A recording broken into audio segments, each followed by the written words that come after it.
It is 6:44 this morning. Look, there's a new test out to measure the toxic chemicals inhaled while smoking. It's called the Smokalyzer. It's been rolled out in Queensland to tackle the state's record number of smokers. A single puff allows smokers to see just how much toxic carbon monoxide is in their system. But for some, just blowing into the tester is a challenge in itself.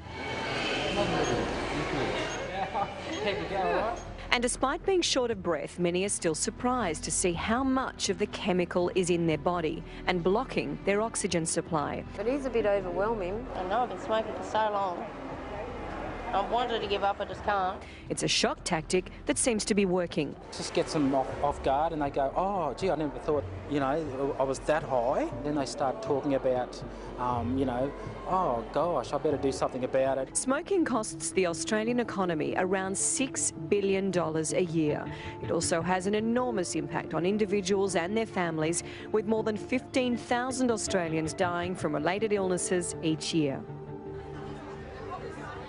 Well, joining me now is Sunrise GP Ginny Mansberg. Good morning to you. Good morning. What do you think about this test? Oh, how fantastic. I think anything that's going to get people over the line and give up the cigarettes for good has got to be a good thing. Yeah, OK. Now, what about some of the chemicals that they're measuring for? What do they do to you?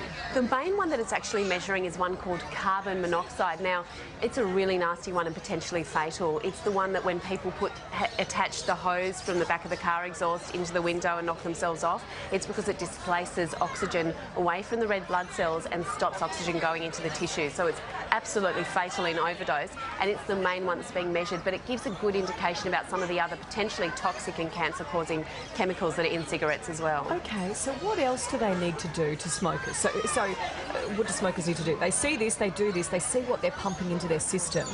What's the next step? I think it's important because all of the bad effects of cigarettes, it could cause lung cancer, it can cause throat cancer, all the rest of it. All of us think that we're bulletproof, and unless we see for ourselves that there actually are negative effects happening in our own bodies, it can be really difficult to be sure that we're involved and that we haven't dodged that bullet. So I think this one is really going to reinforce that it is affecting you. This is affecting your body right now. Yeah, it's a really different strategy. Yeah, so I like it. Them for trying something new. While we have you, I want to ask you, New York Mayor Michael Bloomberg wants to ban the sale of soft drinks and other sugary drinks over 600 mils, which is pretty big, isn't it, from restaurants, fast food stores and cinemas. Is that a good move?